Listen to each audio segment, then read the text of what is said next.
Today we have a very exciting special guest joining us on the podcast. We have the one and only Trevor, and your last name is Douglas, right? Is that right? Correct, but I killed Trevor Douglas. Okay, you killed Trevor Douglas completely. You are just Trevor now. Just Trevor with a question mark. Just Trevor with question mark. Awesome. So tell me a little bit about who you are and what makes you you, man. I'm a musician from Fort Worth, Texas. Yeah. I was born here, grew up here, went to Fort Worth Academy of Fine Arts when I was younger, and then we decided to go to Booker T in Dallas. So I grew up in DFW playing shows out here up until I was in high school playing 1 to 2 shows a week, while also doing high school. And so I started pursuing music. I got to be 16 years old and fell into doing Idol. Which isn't as much of a badge of honor as it feels like. It feels like almost like a rite of passage. Every musician I know has been on a singing show at this point. It's really funny. It's like, oh, you did oh yeah, I was on there too. I do want to mention that Idol, for everybody listening, that is the American Idol. Oh. The American Idol, all right? I just want to clarify, So yeah. I did that when I was 16. I'm 25 now. 16, 17, I did that. And then I started going I can pursue music full time. Yeah. And through help and kindness from a lot of people in my life, I was able to do it full time. And now that's how I make all my money. Barely enough to eat and live, but it's enough to eat and live on fully my music income. I just put out a song a couple weeks ago called Better Off Alone. It's great. Love it. Thank you. A lot. I really, it's one of my favorites. It's it's kind of like a commentary on mental health, and I don't want to sound obnoxious. It's because it was one of my most obnoxious songs. I kind of got over writing love songs because everybody writes oh, I'm so sad and they broke my heart, which that's a valid emotion to feel, but I was over it. And it's kind of just about corporations profiting off our depression. It's also about people sitting in emotions, specifically songwriters and artists forcing themselves to be sad to have emotions to write about. I used to do that, and I was like, nah, you can be happy. Yeah. You can just enjoy your life. You don't have to be depressed all the time. So yeah, that's my main stuff. That's me. It's Trevor, TRVR with a question mark. And thank you for having me on the podcast. I'm really excited. Yeah, man. No, we're excited too. Well, got me sold. Bet. Sounds awesome. Thank you. I'm really proud of it. I spent a long time on the lyrics, which I usually don't. I usually don't spend that much time, but I don't know. I was just really invested. I feel like my manager said something to me recently where he was like, I won't get into it too much, but he was like, musicians are almost always on the forefront of societal issues. Yeah. And I was like, you're so right. Yeah. You're so right. And I was like, I need to be better at that. That's kind of my job to an extent if I want it to be. Yeah. Yeah. Side note, my girlfriend's a filmmaker, director, producer. And when she writes, she used to have to get in those modes of I'm just gonna be in a bad mood today because I have to get in that writing space. And it took her a while before she's like, all right, how can I write without being so depressed? It ruins you. Yeah. It does. And so she's been working on it. She's a lot better now, but you have to get in the mode to be in writing, but yeah, it's not coming out of that, not talking to people all day. In the past she would drink to kind of help fuel the fire. Well, that's a bad way of saying it. When you drink, you get those grooves, and it helps it. It really helps. So that's how the song started. Destructive. I feel like artists can be really destructive. They can, and it's not sustainable. No one teaches you how to be a good artist. It's true. Not sustainable. It really isn't. I have to work out regularly. I actively don't drink. I don't do other things because it will affect my voice. Smoking in any sense affects my vocal cords.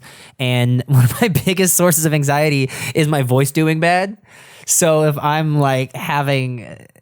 You don't want to wake up hungover? Yeah, I don't want to wake up hungover with my voice hurting, and then I'll just get more anxious and I'll do worse. Yeah, it's it's really probably bad, something I should work on, but my mental health is very tied to my vocal well-being. Yeah. Well, you hear so many of the artists, the greatest artists of all time, one of the many ways that they end up unfortunately passing away is through drugs, alcohol addiction, these kinds of things. And it's just so sad to see stuff like that happen. So I think it's great that you're very conscious and aware of that. I mean, even yesterday at that show, you were like, I'm wearing earplugs to protect my ears. And I was like, that's so smart. You never know. I mean, what could happen as you get older? It hurts.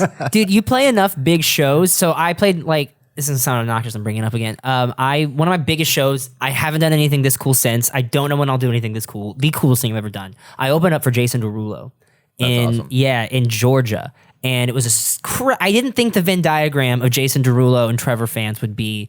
I thought it would be two separate circles. I didn't think there'd be an overlap in the Venn diagram. Yeah, but like after that, I was like, oh, dude, like let's get lit. Let's do stuff. But I was like, no, that's not sustainable. That's not sustainable. Like you're gonna feel that way after every big show. Oh yeah. So every time you play a big show, you're gonna want to celebrate, but you can't do that. Yeah. Yeah. Well, it's kind of crazy.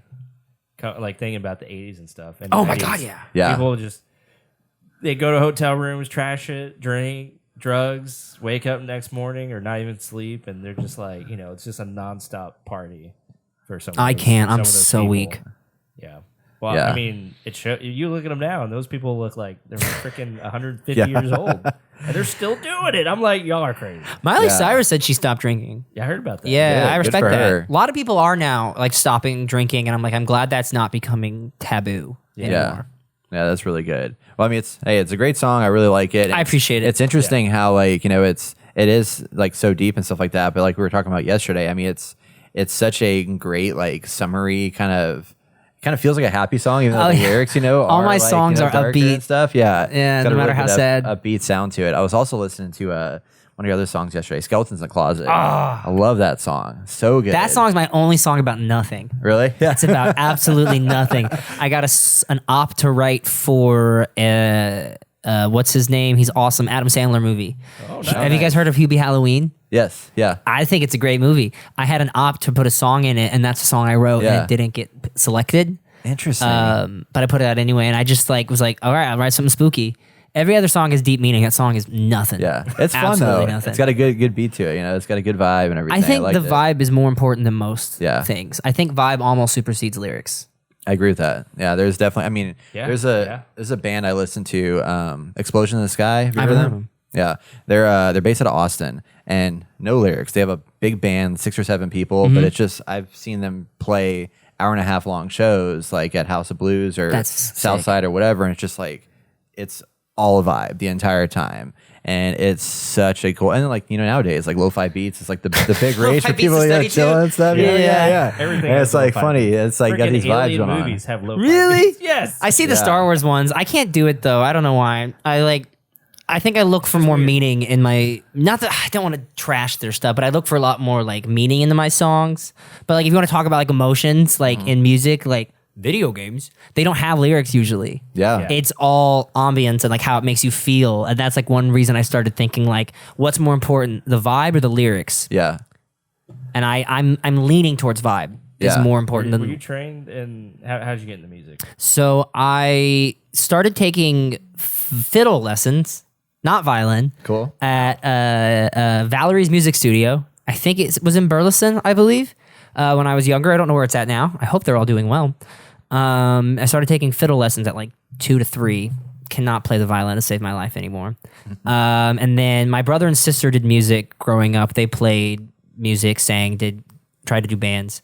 So I watched them and I was like, I'll do that too. So I started with the violin, and then I went to piano, and then I went to guitar, dropped the guitar because it was too hard and it hurt my little fingies. And then I did drums, and then I eventually kind of just dropped the violin, and now it's basically just guitar and piano is my main ones. Very cool. That's how I really got started. And then I took some training when I would like take classes. My mom like did a lot of work to put me in music classes growing up. She tried really hard to help me with that. And she always was like, can you make sure he knows theory? Can you make sure he knows these things? And then I went to Booker T, and I actually went there for theater. I didn't go there for music. Oh, interesting. I didn't think I would get picked for music. So I auditioned for theater, and now I'm not acting anymore. That's so funny. Well, you got skills, right? You got skills from that. It helps. Actually, I always talk about going there for theater taught me how to be creative. And I think that's one of the most important skills. Whereas like not bashing any of the musicians there. I think some of the musicians that came out of there are so talented, but a lot of music programs don't teach you how to be creative. They teach you how to be a good musician, how to play well. And all the theater program is about being creative. And I think that's the most important thing in any arts. Do you think it also helped? And I mean, I think largely what you do is like solo performances, right? I mean, it's just you. So do you think it helped you to be in front of the stage and like avoid some of that stage fright and stuff like that as well with performances? Or I don't know. I was there for 3 years or so, and I did 2 plays. And I dropped out of one of those 2 because it happened while I was on American Idol. I never really got nervous, actually. Like I never, and I still don't get nervous. And I kind of look at it. I have 2. My parents are very science oriented. They were never very feelings oriented. My mother was a veterinarian. My mother's a veterinarian, and my dad was a dentist, and they both have doctorate degrees. got it. So I come from a very matter of fact family. But I always look at it like fight or flight reaction. Do I want to do this? Because your fight or flight reaction is adrenaline, like saying, oh, should I be scared of this, right? Should I be afraid of this thing? And I don't need to be, because it's my job and it's what I want to do. Why would I be afraid of it if it's what I want to do? So if anything, I get more excited, but if I'm not prepared, if I don't feel ready for it, that's the only time I get nervous. Yeah. Awesome. Well, let's pivot into some video games here. Ooh. You know, the subject of the podcast here is all about video games, and I've found that you are quite the gamer. And lately, I've been playing through a little tiny game that some of us may know as Tears of the Kingdom. I mean, it's only 16 gigs, so And it's only it's 16 not a gigs. big. Yeah, it's small. I'm at 80 hours and I'm little not tiny done. cartridge. Yeah. Yeah. Yeah. It's at 50. Yeah. I'm unemployed essentially, so that might help. Hey, that really helps. Yeah, I would love to be 80 hours in right now. Yeah, I wish I had more. I wish I could put more in. There is more. I'm sure there's more.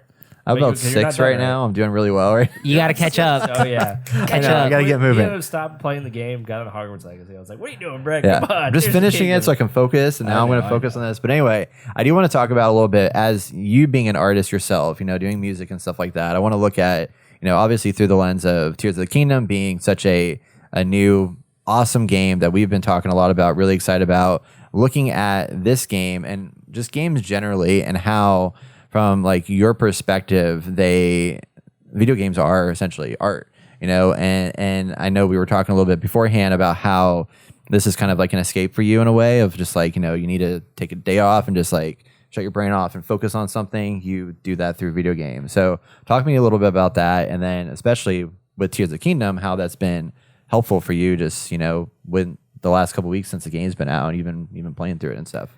Absolutely. So I think that there's a lot of different mediums of art. For example, people don't consider animation sometimes even a form, a medium of art. And I think, you know, Puss in Boots was one of the best freaking movies I've ever seen. Puss in Boots 2. I'm got to go see Spider-Verse tonight. Jealous. Yeah, I'm pumped. I'm so hyped. But anyway, and I genuinely think video games is just another way of telling a story. Like you want to talk about Last of Us, you want to talk about, or even just like the creative things that they'll do. A lot of indie games that I'll play. I will always reference A Short Hike or Undertale. Undertale's amazing because it's like one man's labor of love that he did all himself. Yeah. Like he made the music, he made bangers, he did the sprite work, he did the story. Like Toby Fox did all of that. I did not know that. Yeah. Yeah. Undertale is incredible. Yeah. You should have you played it? I haven't played. Oh, you need to play it. It's on my like top list of games. Yeah. 100% it is. Wow. And I think there's a lot of things that come into making that art. And I it makes me sad that that's not appreciated as much as it should be. Now, like a lot of games aren't art as well. I think a lot of art gets commodified to be about making money, which is also what my song is about. Plug. But a lot of art gets and you can tell, you can tell when these new games come out, Scarlet and Violet, and it was really buggy. And you're like, what the hell is this? And then Tears of the Kingdom comes out and you find out it was actually done in 2022, but they waited a year to play test it and work through bugs. Yeah. And you're like, no, that's commitment. That's art. Like that's caring about your craft and what you do. And like a lot of games come out and it's not like that. A lot of songs come out and you're like, this is all to be a trend. This is for TikTok. You didn't write the song because you like it. You wrote the song hoping it'd do well on social media. It's like the skins of a video game. Yeah. They just skin. Here's 500 or credits of skins. Battlefront 2 when it came. Was it Battlefront? The first Battlefront. Yeah. When it came out. Not Battlefront 2 for the PlayStation 2. That is art. Yeah, I know that game was solid. That was art. Yes. God, I want to play that game so bad. Well, it's a shame on the Battlefront side. Like the new ones, they look so good. I was so impressed by how they looked, and then They look just great. like surface level kind of gameplay, yeah. and it just didn't push it to the level that it needed to push it and stuff. But like, there's a game. I don't know if did you ever play a game called Night in the Woods? No. Night in the Woods is a really good, like we were talking about, like just art from a story perspective, from a visual perspective, all the above. Published by a company called Finji. They just announced a new game coming out called Revenant Hill that's got the same art style, same kind of perspective, but it was a very cute kind of game of these little characters in this little small town, but it was all centered around like this idea of like mental health and just like, the struggles of mental health. But it's like they pulled you in through this like very cutesy kind of like approachable game. Is it Japanese? No. Oh, okay. Yeah. I'm thinking different game. Yeah, no, it's Canadian really made, good right? though. Maybe I can't remember. It's like 2 or 3 people that worked on it, but Finji's Canadian. yeah, publisher. Finji's Canadian. But it was incredible. But it's the same kind of deal like Undertale. Tunic. It blows your Tunic. mind. Tunic was great. It's, I know 3D, like Zelda. Oh, like yeah, classic yeah, yeah, Zelda yeah. game, and you're a fox running around. I Furious. have that on my list of to buys on my It's Switch. great. I haven't It's gotten great. it yet. Yeah, If you like an adventure game, that's perfect. and if you It's like a way Souls to say- games, I feel like it's a yeah, good. I love it's Souls very- games. Yeah, You want it's- to talk about music in games and art in games? That dude, what's his name? Who's the creator from FromSoft? Miyazaki. Yeah, he like just did whatever the hell he wanted with. I'm sure. Do you know the story of like of Dark Souls 1? No, actually, I don't no. think so. To sum it up, like basically he had like a nice job, comfy, cozy CEO or like corporate job or something that he was doing before that, making good money. He was depressed as hell. He hated it. And so he took a small job doing like no money at FromSoft. Yeah. And then they were making Dark Souls 1 and it wasn't doing well. And so he was like, well, I'll take it. And they're like, oh, fuck it. Well, oh, am I allowed to curse? Now you go for it. Yeah, Oh, sorry. say whatever the hell you want. Screw it. And he was like, screw it, like I'll do it. And like they're like, yeah, we'll give it to this guy. This game's not doing well. And so then they make the game and he's like starting to just do whatever he wants with it. And he's just like making, and then they show it to people and they're like, oh, we don't want it that way. And he's like, it's too bad. We're gonna do it this way. We're gonna Yeah. have it be as brutal and awful as I want it to be. And then he made it and it became the success it was. And so many people talk about like Dark Souls got them out of depression. Yeah. I don't know if you've seen like those YouTube videos, essays, people talking about it. Like so many people talk about how Dark Souls got them out of depression. Yeah, no, I believe it. I mean, it's one of those games that you sit there. It's hard for me to play. It's too hard for me. I can't do it. I get tough. defeated. Very tough. But I can see how like you just like that persistence and that Yeah. focus and just that overcoming these obstacles that they put in front of you in that game. I mean, if you can achieve it, I mean, it's like holy shit. Like That's I just exactly did what they something say. Amazing, it's wild. This makes me think of just the creative industry in general because I got into Star Wars lately and watching like videos and stuff on YouTube, and they're talking about how George Lucas was actually pushing all of the like 3D technologies that we Oh have yeah, now, he was. and how he was like such a like he took I think it was him. They made a bunch of money on like the original films, and he ended up paying like everyone millions of dollars. Really? Yeah, for like just doing a good job. But you don't have that now. You have people you have these big corporations who are trying to capture the market by being like, okay, here's a survey. This is what people want. Let's give them this. And it's like they don't understand where some of these entities came from. Like it took someone like Miyazaki just be like, this is what we're gonna do, and now look at it. Yeah. Like Star Wars, this is what we're gonna do. This is the story. Now look at it.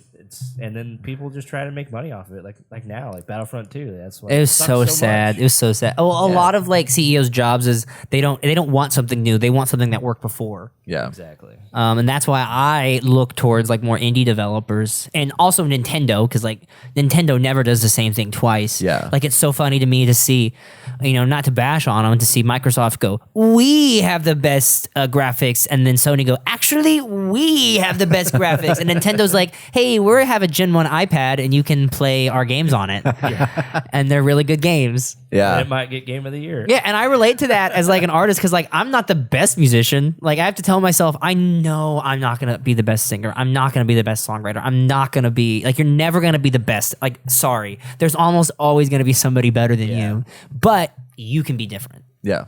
That's what I always. That's what Nintendo does. Yeah. and I think I relate to it. It's a dick measuring contest at this point. Yeah, right. And I just Yeah. I get such a kick out of that. Yeah. But It- Sony's winning. Sony's winning. Winning Yeah. that battle against Yeah. Xbox. in my opinion. Yeah, I've yeah, never they had are. an Xbox. You can make a case for both, but Well, it's interesting right now. I mean, we'll be talking about this, in a later discussion too. But Sony's pushing a lot on like live service games right now, and I love that Nintendo has like stayed so like they focus on just like they make badass games. The games are never going to drop in price. No. You're going to buy this hardware, and it's going to be like not the greatest hardware, but it's versatile. And I love that it's like every time they bring out something new, it's like I mean, going back to like the GameCube, well, even to the 64, it's like every single device that they've made has been so easily portable, and to the point now where you can literally put in your backpack and carry it wherever the heck you want. The Game Boy. And like that, yeah, and the Game Boy, which was like huge. I listened to another podcast called Acquired, and they did a whole like story on Nintendo. Did y'all know Nintendo started building cards for the Yakuza? No, I knew they were a toy company, but I didn't know that. Playing cards, yeah. So they used to, back in the early 1900s, they were making playing cards for the Yakuza. And then they eventually, like, somebody got involved in it. They pivoted a little bit. They found Miyamoto, who was just like, I mean, he was just same story of like Miyazaki, where he was doing some like whatever job. And they were like, here, you just, make a character, figure something out. And he like came up with, I think Donkey Kong was probably the first thing that he actually did. And he made Donkey Kong, and then that just like blew up, and he made Mario, and then it just like spearheaded them into the stratosphere, but it's just like where these places all start is so fascinating to me to see where they all come from and where they lead to. just let people create. Yeah. And then we got Tears of the Kingdom. So here we are today. Great. But I'm curious. So looking at Tears of the Kingdom, you've played 80 hours of this now. I've barely done Crazy. anything. Barely done anything. Yeah. So what do you think? Because last time when we talked about this on our review, we spent a lot of time on just like the new mechanics, the Ultra Hand, the fuse, and stuff like that. All that stuff's awesome. But I'm curious, beyond that, like what about this game is such a pull for you? That's keeping you going, keeping you motivated in the game, keeping you wanting to jump back into it more and more. Well, I think there's a couple things. I think I'm just a big Zelda fan, so I love Zelda. I love the lore. I like the timelines. I've played every Zelda game I could get my hands on, because Nintendo's really bad at letting you play their old games. Yeah, true. Legally. Yeah. So there's like a couple games that I unfortunately haven't gotten to play, but I still am a huge fan, and I've stayed away from spoilers. Tried to, to like 10-year-old games. Anyway, and it's so immersive. I played 200, 300 plus hours of Breath of the Wild. Like I played so much Breath of the Wild. I nearly 100% of it, except for the Korok seeds. Played that game so much. I know that map so well. And this game makes Breath of the Wild look like a tech demo. It does. It really makes does. it look like Breath of the Wild was a trial for Tears of the Kingdom. Yeah. And God, I just can't I find myself thinking about it as I go. And I actually watched somebody else. I wish I could reference the man and shout him out. I watched a video talking about like why we lose interest in games. I watch a lot of videos on like game design and things like that because I find it fascinating. And he was like, Tears of the Kingdom does a good job at giving us the building blocks, but then keeping us engaged through story, through new things, new creative ways we can do, play with the physics engine that they gave us. And I'm also a little bit of a completionist, to be fair. Like I usually 100% my games. I played Bug Fable. You guys played Bug Fable? No, haven't. I 100% that game for no reason. Really? Yeah, just because I wanted to, because I loved it. Yeah. And I will just 100% a game. I will get developed and enveloped in a game. And I think that game is also really good at Zelda Breath of the Wild had really, really good sound design. Yeah. Like really, really, they wanted you to just sit there and feel in the space. Yeah, Bug Fables. It's like a Paper Mario, like ode to Paper Mario. Interesting. Surprised I haven't seen this one before. I loved it. It was really, really fun. I highly recommend it. Yeah. That's a whole nother world of like the indie game space. Like we've thought about, because I mean our focal point is like we're focused on the casual gamer, and a lot of times we focus on like AAA games because a lot of casual gamers also like you have one game you can spend your time on for like the next 6 months. Like what is that game going to be? So we talk a lot on that, but then all these indie games that come out, there's so many of them that the story's really not good. Great ones. So there's also a lot of like really really good ones that just like blow your mind.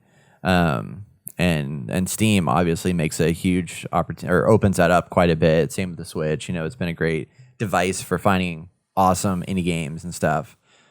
So I'll have to add this one to my list. I would highly recommend A Short Hike. Yeah. It looks it's sorry, I've played it. It's really, really good. Yeah. It is a story and it was beautiful. I played it during the pandemic. I made my friends play it. Like Nice. and they needed it too. Like it is so good. And it's a game that's about the journey. You can complete the game in a few minutes if you want to. Wow. But like it's all about climbing up a mountain. And it's this person, this little bird character. Yeah. And it's them like, oh, you can take as long as you want to, but once you do that, like, you know, that's kind of the journey. It's just beautiful, and it's about a kid. It's almost like a coming of age story, and the art's beautiful too. I've seen this game before, actually. Yeah. 10 out of 10 on Steam. Wow, Yeah. I'm not surprised. And it's only $8, $7.99. Yeah, Look at that. go out there and buy it. Support this person. Did you play it on Switch? I'm I played it guessing, on right? Switch. Yeah. Yeah, it looks really good. Yeah, there's a lot of those out there. I mean, looking back to like the early days of like indie games with like Bastion and Fez and stuff like that, those were all really good. Celeste, did you play Celeste?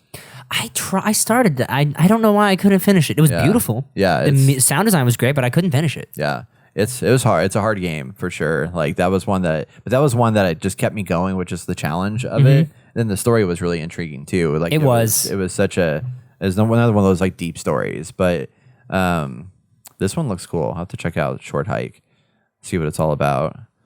So in tiers, so you're 80 hours at this point. Yeah. How much have you, like, what do you think are the biggest changes to this? Like you mentioned Breath of the Wild being a tech demo now. Like, what do you think are like the top three? I would imagine Ultra Hand's probably one of those things, but like, what are the main things you think that this game did that just excelled it to the next level? I'm gonna try and do it spoiler free because you haven't played, and it's such a massive game that like I want people to experience certain things for themselves. So I'm gonna dance around it so that people who know it know it. People who don't know it can go okay. One, yeah, you can do anything you want in this game. Like you see people, I'm sure you guys have seen the Twitter clips. Oh yeah, people creating gosh dang cursed things or funny things. I saw some guy make like what looks like a Mercedes car. People make such creative, clever things, and it's just like a sandbox. I've seen a walking mech. Yeah, I was like, what the? And it works. So much you can do. It doesn't break anything. Like it just works. Yeah. How is this possible? I would think that would be number one. Two, there's a map expansion. The map is 2.5 or so times bigger than the first map. And like when you come across like a certain thing in the first, like it's going to be a couple hours because it takes you a while to get out of the tutorial area. Once you do that and find this thing, you are like, no way, no shot. There's this whole, oopsies, I hit the mic. Like there's this whole thing here and I don't want to spoil it, especially since you haven't played it, but then also the fuse mechanic. Yeah. Being able to like fuse your weapons, it added so much creativity to it. And they just fully realized things. They also didn't put anything behind a paywall of amiibos this time, hardly. They, all the gear that you could get from amiibos in the last game, I bought amiibo cards so that I could run around. Me too. Yeah, I want to run around as Ocarina of Time Link because I love that game. Yeah. And you can just find them on there now, which is really cool. And they just really realized stories. I guess this is the fourth thing. Realized stories, and you complete something, and there's a good consequence of it afterwards. So you go help this area, and now the area's fixed. Like the whole map of that area is different now because you helped it. Yeah. And Breath of the Wild didn't have that as much. Yeah. I didn't think about that. Yeah, I like that. Yeah. I know what you're talking about. Yeah. I'm trying to dance because like I'm such a like I will avoid spoilers for people because I want people to enjoy that thing on their own because I avoid spoilers. If there's like a movie that I want to watch or a video game I want to play like Tears of the Kingdom, I did not watch trailers. I didn't want to know these things. I think as much trailers build hype, like things can get a little bit spoiled. Mm-hmm. Yeah, I can see that. For this one, the trailer for the Ultra Hand was what sold me on wanting to get this game because I actually wasn't as much of a fan of Breath of the Wild. Really? Why not?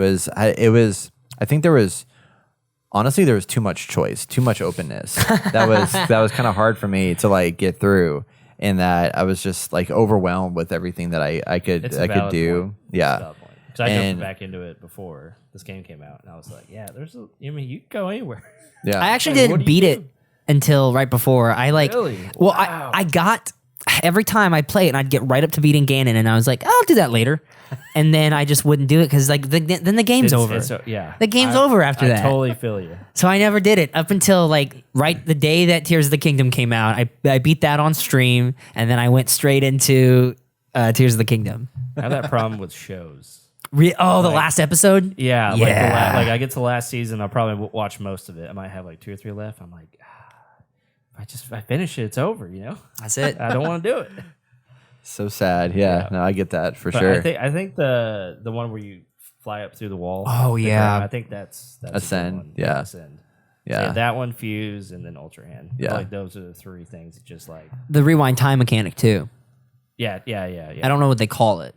I don't use it as much, but I feel like the other 3 I use like consistently.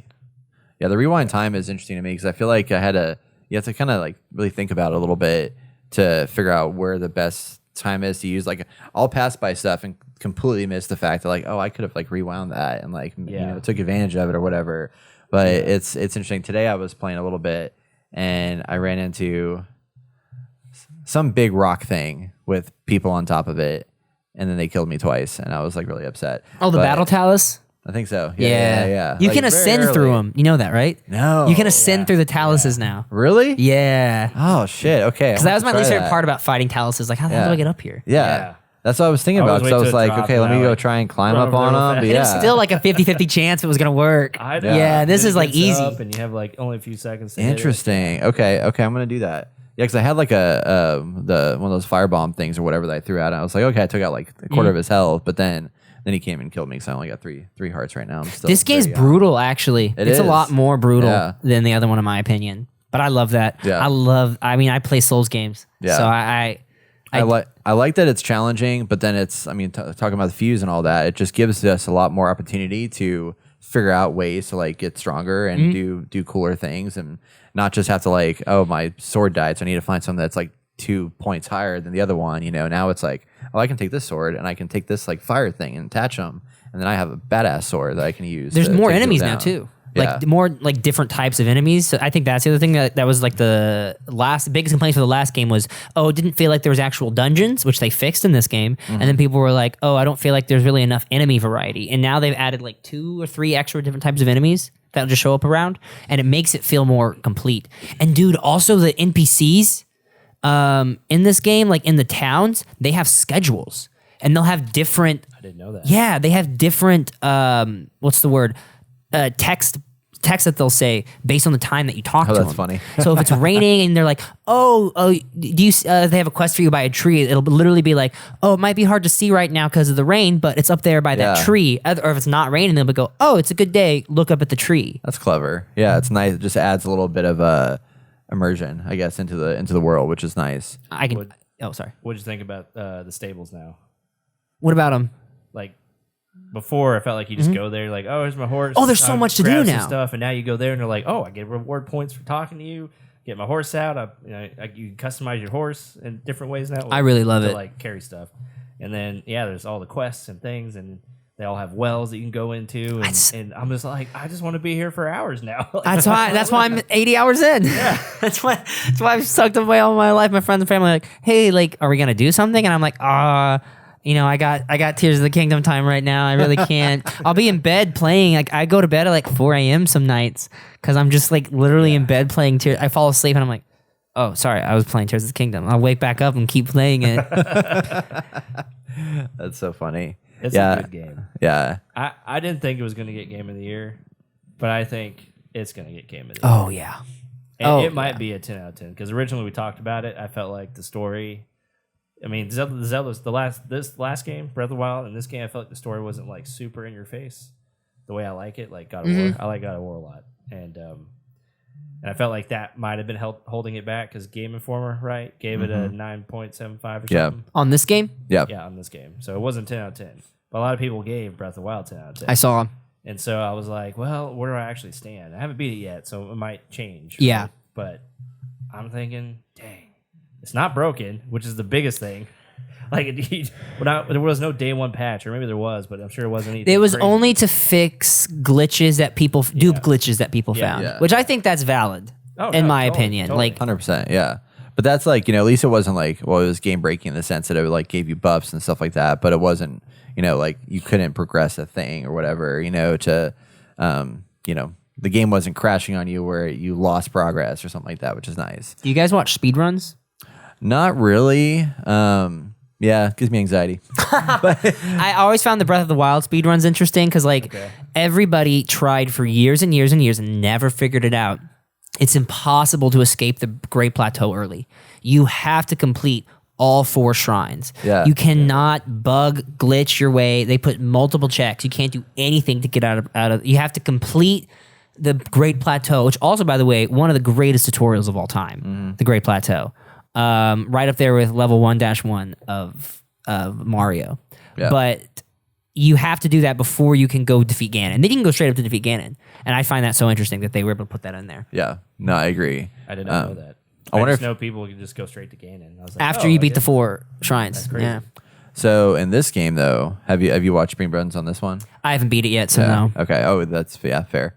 I don't know how they got to the end quickly when I don't know what the ending I'm is. very curious about that. I've always found that I watched a speed run of Elden Ring. This guy was going through Elden Ring. Man, that was wild to see him like the things that where you're jumping to get over to this thing to dodge all the. I'm just like, how do you come up with this all the time? And it's a whole community now. It is people that just like try to be the first speedrunner, to get through it. And then Diablo 4 is out right now, and they have that whole challenge to.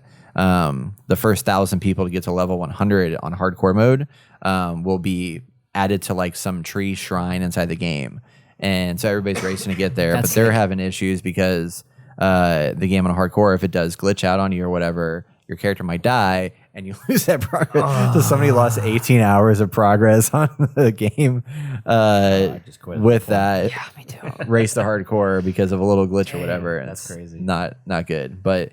Yeah, that's a whole thing that brings it back to WoW. Yeah, people create guides, especially when WoW Classic came out. Like people were taking those guides and were like trying to get to level 60 as fast as they could. Yeah, that was crazy. My brother-in-law plays WoW, and he tells me don't do it.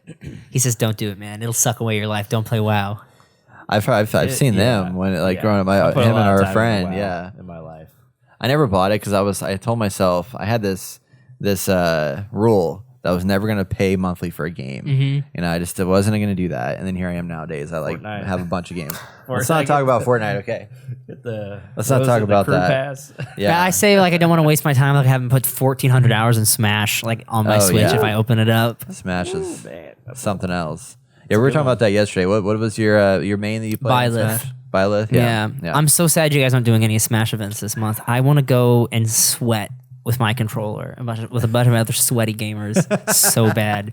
I love competition, and I love losing. That doesn't bother me. Yeah. I love going, oh, what did I do wrong? Maybe that's what I like about Souls games, is I like the improvement. I like that aspect of competitive gaming. If my friend beats me or I'm playing somebody who's better than me, I'm like, oh, how'd you know I was gonna do that? Or examining, was I shielding a lot? Or was I always getting off the ledge in the same way on Smash? Yeah, I love that aspect of it. Yeah.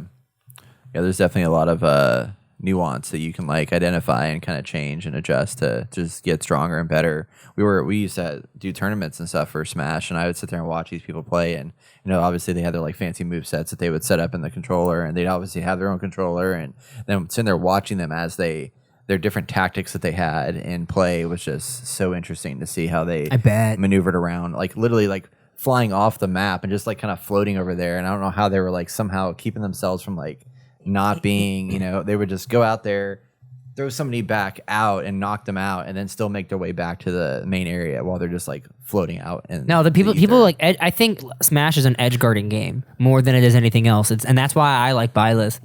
Because Byleth can get back to the stage really easily with their tether recovery. So it's really easy to go off stage and edge guard them. Because you can take a stock at 0 if you're good. Yeah. You can take a stock right at the beginning. You can get them off stage. Yeah. Yeah. It's interesting. Man, I didn't think of it that way. Yeah. You don't have to get the percentage up if you can get them off stage. Yeah. See, I was too scared to go off stage. So I was like, I'm just gonna die. Yeah. Why would I do that? But yeah, I Yeah. have seen people because we had hosted tournaments, so we got to watch people do some That cool sounds stuff. so much fun. Yeah, Yeah. man, it's rough. It's rough hosting a tournament. I bet. All I eyes bet. are on you. You have glitches and stuff, and it's just like, well, everyone stand by for an hour while we fix this. Yeah, I hate it whenever like people like didn't bring a controller and you'd have some drift or something going on and just like mess up the whole game. Oh, you didn't bring a controller. It's your fault. Yeah, that's like, true. bring a Yeah. controller. Yeah, bring your own, I remember bring they're your own like, thing. there's like a 3-second delay or like some kind of millisecond delay, and they saw it, and I was like, How do they know that? Like, Yeah. How on earth did you know that? That sounds like a John to me. I'm sorry, like this is what we got. This You is know it. you can work around it. Yeah, it sounds like they're just like cheating. Not cheating, but they're being like, oh, it's just this delay, dude. Like, nah, Yeah. get good.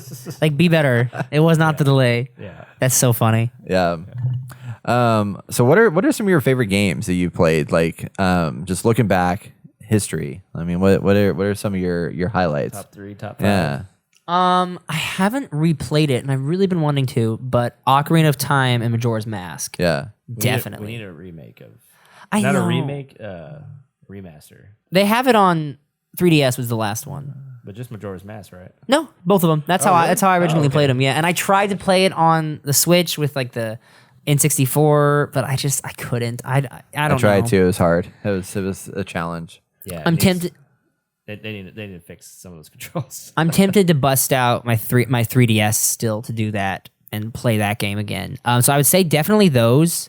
I will. What have I? I always go back and replay Dark Souls 1 a lot. Oh, Donkey Kong Country, man. God, that's a game. Yeah. Donkey Kong. I play that probably on a yearly basis. Really? Wow. Nice.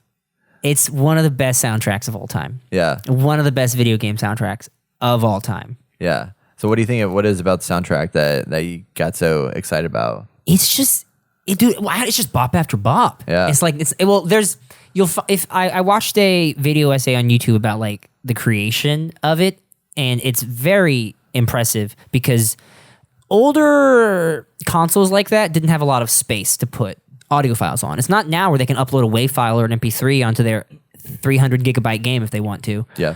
The games were like 16-bit, right? They were so small, or 64-bit, and so like or 32. I think SNES was 32, right? I don't know. Yeah, I think you're right. And so they didn't have a lot of room, so they had to use different sounds. But the guy who made Dave Y, something like that, who made the soundtrack for Donkey Kong Country, Rare found him like working at a music studio or like a music shop, like showing off like this Yamaha computer synthesizer. And they were like, we want you to make games for us. So he's like a freelancer for a while, and he did that for a bit.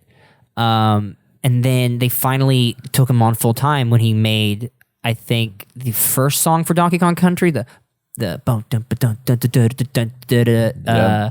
opening tune. One of the songs. He made one of the songs. They were like, oh yeah, no, you're our full-time composer. And I'm like a big believer that like, how do they say it? That restrictions breed incredible creativity. Yeah. 100%.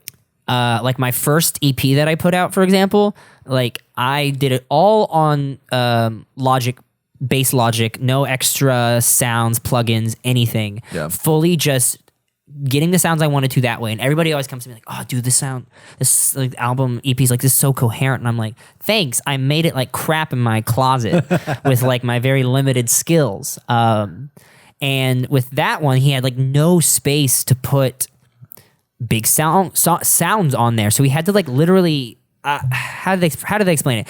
For specifically aquatic ambience, the like the water one. Yep. He had to like transcribe the wave files into like binary or like hexadecimal or something to get it to fit onto the SNES. Oh my gosh. Yeah. Wow. It took him like a month just to do that.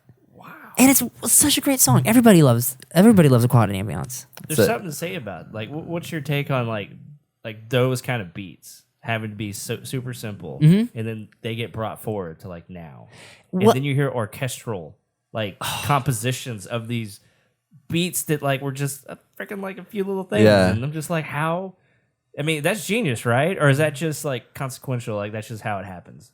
like they turn it into something bigger? No, it is genius Okay. because you have, like I said earlier, you only have so much space you can put on there. So the melodies have to be good. Like think about Mario, or the first Zelda game, the games on the NES. There wasn't a lot of space. They only could do like the very selective soundboard that they had on there. Yeah. And so what was important was the melody. And that's why those melodies are so good. Even now, actually, a lot of jazz musicians have started being like, we should create like a video game songbook, like there's a Great American Songbook. There's like jazz nights where people like will do improvisation and like play over like Bob on Battlefield or like all sorts of cool things like that. I saw that there's one in New York, and I want to go next time in New York where they do like cool. video game jazz nights. Man, that's awesome. Yeah, I like to see one of those. Like a video game. There was whenever the Kingdom Hearts was doing their like tour I thing. love Kingdom I want to Hearts. go to the Kingdom Hearts like musical tour and like just see the orchestral. And I love how like at the Game Awards. Have you ever watched the Game Awards? I have not. Yeah. I watch highlights, but I don't really watch it. So they at the end of it when they're announcing the game of the year, they have this like orchestral or orchestra up on stage that's like playing the music to the background of like each game as they're going through each one, announcing the winners or announcing the nominees. And it's such a cool, it's like 5-minute experience just That's to see sick. this whole like just blend of like God of War Ragnarok to, whatever, all the different games that came out last year. And it was amazing. It's so cool to see. So, and music is just like the amount that, how much it changes from like, if you play a game and you don't have music versus having it on, and even like just the sound, like we're talking about sound design, like not having those sounds in place, it's amazing how much that can like make or break the game. Well, sometimes it's a choice. So like with Dark Souls, there's like not a lot of actual music in Dark Souls. It's all a lot of ambient sound to make you feel alone. Yeah. That was like the sound design choice. And it's the same thing with Breath of the Wild. Like it's also very ambient music. There's not a lot of music in Breath of the Wild. There's music when you're on your horse. There's music when you are fighting a guardian, and there's music on the divine beasts. And there might be music in the Sheikah shrines, but I don't know. And the rest of it, it's pretty much just ba-da-da-da. It's just like little pianos tones and here stuff, and there, and you're yeah. just listening to the sound. I like to play some of these games with headphones, like purposefully, Yeah. to really get enveloped in it. Yeah. I really hear the little details and stuff. Yeah. That stuff's interesting to me because I know I was playing the Shrine this morning, and just the different jingles, I guess, if you will, that they have, for different moments in there. It's just, they're so iconic, and you can like, if you hear that, you're like, yeah, that's from Zelda, Yeah. The opening a chest or dun dun dun dun dun, and then Yeah. the heart noise. Yeah, exactly. Love that shit. So oh my good. crap. So Love good. that stuff. Yeah. No, you're good. You're good. Okay, so I was like, yeah, my I got bad. some of those on my phone. Yeah. So like when a reminder comes up. Oh, that's I forget which funny. one it is, or like a text comes in. Yeah. That'd be really relieving of a sound. Shoot me a text, Brett. Yeah. Yeah. I can do that. Just yeah. say, just tell me how. Yeah. See how it comes through. Yeah. Yeah. The sound is really really awesome with how they can, and then just the way in which like some sounds come together, like how they do different things, using different devices and technologies and things like that. Well, also for a lot of Zelda games, that's the opening the dungeon sound from Zelda, like the first Zelda. Yep. That's cool. Yep. Yeah. That was a good game. I actually did play the first Zelda, and I played that a couple times as Yeah. well. I actually got. I thought they'd be cooler. Not a lot of people buy them. They were still at the stores for a very long time. But I bought the Mario and Zelda Game and Watches. Oh yeah. Yeah. Yeah. Those were really neat. I never picked one up, but they were cool when they were announced. See, no one bought them. Yeah, no, it's crazy. I thought that'd be a cool collector's item, so Yeah, I well, got I mean, them. the freaking NES Classic and the SNES Classic like went off the shelves. I was very surprised that those didn't do better. But Do you guys have the SNES and NES Joy-Cons? no, do not. No. I wanted to get them because I wanted Yeah. to play like Donkey Kong Country like Yeah. on an SNES controller. Yeah, that'd be cool. Yeah, we just have some knockoff GameCube controllers that we use for Smash. That Oh, we take to that's- our events and stuff like that. Not real ones, but they're the Amazon ones. Basically, if it gets the job done. They work. They work as long as they don't drift or have connectivity some issues. have issues. Yeah. Yeah. But we get around it. We get around yeah. it. It's fun. Yeah, it's nice having that though versus like because I feel like you give somebody a Joy-Con to play Smash, they're like, That's I don't wanna do impossible. that. Yeah, That is impossible. Can't do it. So I want to move to GameCube controller, but I'm going to embarrass myself here. I am a pro controller player. hey, that's fine. I like. It's pros. not. Yeah, It's a great. Nah, dude, if anybody in there plays competitive Smash, they're going to be like, They're this like, "What's wrong with poser, this loser does not know how to play Smash. So actually Trend, like the music label that I work out with in Fort Worth, they're doing like a Trend camp, which is basically like a writer's retreat and also just kind of gonna be a fun thing. And we're all gonna get to hang out with like all the other artists and just get to be creative. But they're gonna do a Smash night. Oh no way, I was like, y'all want to try to put money down? man. Oh my gosh, that's great. That's my reminder. That's really good. Is that the food sound? No, that's the Sheikah Slate. Wait. I think it's when you finish. I think it's when you make food in Breath of the Wild. Tears of the Kingdom. might be. It does sound I like thought that that. was a Yeah, Sheikah yeah. Slate. No, that Yeah, is. I Yeah, guess that you're is the right. food. Yeah, when you finish your cooking or whatever. Yeah. It all's running together now. Why do I know these things? There's certain things that I know, and I'm like, I'm showing myself. Like for example, Star Wars. Like I know more Star Wars lore probably than I know American history. Yeah. And I don't know if that's more a failure of me or the American education system. But a like, little bit of B. but like I study that stuff. Same with the Zelda lore. I think it's great. It's good stuff. So I want to ask you one final question, and then we'll go into some wrap up here. But looking to the future, what are some games that you're like really excited about? I know you mentioned you want to play Fallen or Jedi Survivor, but beyond that, anything on the horizon that you're like, man, this game is going to be incredible based on any videos or anything you've seen out there? For honestly a long time, it was Tears of the Kingdom, and it was only Tears of the Kingdom. I had to tell all my loved ones, like, you don't understand. I've been waiting for this game for 6 years. When it comes out, I'm not going to be available. Yeah. I took like 2 or 3 days when it first came out to just play that game. Last time I did that was for Pokemon Scarlet and Violet. And even though I complained about the game, I still loved it. I still had a lot of fun. One of my other favorite games, Legends Arceus. I am hoping so much that they make another Legends Arceus style game. I'm anticipating that so much because I want to play that again really bad. I have a lot of backlog games that I'm really looking forward to when I can finally get to them. And it is actually the rest of the Souls games. Because I don't have a PlayStation, it is hard for me to play all the Souls games. My old roommate, I lived with him. He had a PS5, so I played Bloodborne and I played Elden Ring. And then Dark Souls 1, obviously, on my Switch.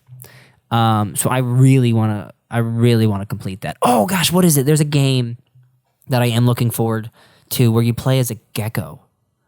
And I wish I could remember what it was called. It's like Gecko. Yeah. Gags. No. No. You play as a you guys are searching things up. Look it up. Is it an indie game? Yeah. And it looks incredible. If you can't find it, I know I DM'd it to somebody and I can pull it Yeah. up that way. The Gecko Gods? Yeah, I think that was it. Let me Can what's I see out. it? Yeah. I actually really am anticipating that. I don't know why. I saw one trailer and it looks so fun. Okay. Yeah, coming out this year sometime. Interesting. It looks like everything I love about like multiple games. It looks pleasing. It kind of almost has a Breath of the Wild or Tears of the Kingdom art style a little bit. It looks Little really bit. pleasing. There's puzzles. It's cute. It looks like it's probably going to have like a good little story.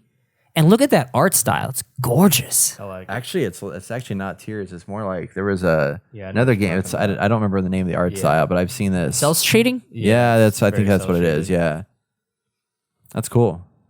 And you get to be a cute little gecko. Like what's not to like about that? That's awesome. Yeah, it's a new way to play games. I like it. Very Should cool. have more geckos. Yeah, not nearly enough. I like doing new things, and that's what I do say. That's always what I like about Nintendo. Like they honestly, for them, stories last.